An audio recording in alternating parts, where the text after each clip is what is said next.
everyone, my name is Steph, this is the Novelty Corner, and welcome to my June 2021 top 5 books. Everyone will be familiar with the series, so we're going to jump straight in. I am sharing my top 5 books that I read in June this year, as well as sharing any rereads. I will leave a link to the playlist for all the other videos so far in this series, and if you're coming in after December, you will see that all of the months will have been recapped with my top 5 books for every month of the year. So in June, I read 43 books and a total of 11,538 pages. In no particular order, my top 5 books included The Hookup by Kristen Ashley, which is about Izzy, who is new in a small town, and she ends up hooking up with one of the more serious guys in town.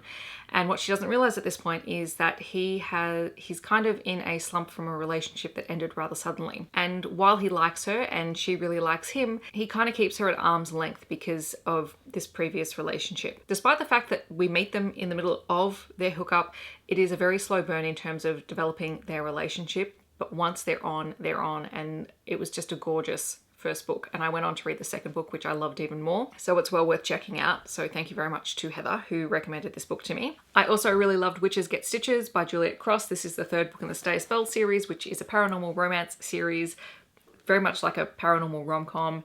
This one is about Violet, who is one of the Savoy sisters, and she has always dreamed of opening up a tattoo shop and designing tattoos that are also supernatural charms for the supernatural creatures in town to best help them with their lives. And she goes into partnership with Nico, who is a werewolf, and the one person that she would really like to help is Nico, because werewolves have very tenuous control over their wolves, and yet she hasn't quite worked out the best tattoo and charm that could assist him. And as they're working together in this book, Nico's old pack comes into town and starts to cause a little bit of trouble for the town and for the supernatural creatures who live there in New Orleans. So I really love this one. Each of these books just gets better and better, and I love all of the characters and the side characters that we meet. There is a very strong found family element in here. There are a few more Savoy sisters that we need to get through in the books. I'm loving all of them. I also really enjoyed His Quiet Agent by Ada Maria Soto. This is an novella featuring an asexual main character. Arthur works for a secret government security organization. He is basically a pencil pusher, and he really has not had a promotion in years because he just does his job and he doesn't really stand out. Most people forget that he's even working there, and he sort of gets a lateral promotion and is told, you know, you actually need to start making connections with people here or else you're never going to move. And so he ends up befriending an agent called the Alien. Now, his name is Martin, and he is actually a spy, and something happens to Martin, and Arthur is the one to find him, and this is what prompts their friendship. And it is just a beautiful, quiet story. There is a follow-up story to it, and I thoroughly enjoyed it. I also really enjoyed Dragonbound by Thea Harrison. This is another paranormal romance story. This one features dragon shifters amongst other supernatural creatures, and our heroine Pia steals a coin that belongs to Dragos, the head of the dragons, and he goes after her because she's a thief and she has stolen something from his hoard. And then he ends up dragging her back and won't let her go. Instead of killing her, he claims her, and then she sort of gets caught up in all of the shifter politics.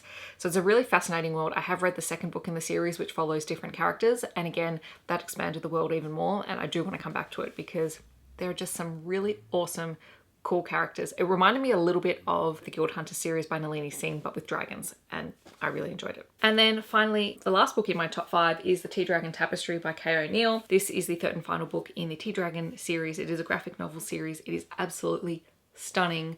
We get to see all of the same characters again. We revisit with Greta, who is still trying to raise Ginseng, who is one of the tea dragons, who is just still feeling really down, and she's not quite sure what to do about that. We also revisit with Minette, who is really trying to find her place and what she wants to get out of her life.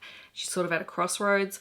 And then again, we have all of the other characters. It is very much found family. It is sweet and wholesome, and you just read it and it's like a warm hug in a book. The whole series is gorgeous and just absolutely stunning to look at. The artwork is exquisite. All right, and then I had 4 rereads this month. So I reread Don't Hex and Drive by Juliet Cross, which is the second book in the Stay a Spell series. I reread this with the audio because I had an audio arc of it. Highly, highly recommend. And then I reread 3 of the Trinity books by Nalini Singh. So there was Silver Silence, Ocean Light, and Wolf Rain. All right, so those are my top books and rereads for June in 2021. In the comments, let me know if you have read any of these books, what your thoughts are on them, or feel free to share your favorite read from June. If you want to let me know that you're here but you don't want to leave a comment, feel free to leave a witch emoji down below. Otherwise, I hope that wherever you're in the world, you're staying safe and healthy, and I'll see you in my next video.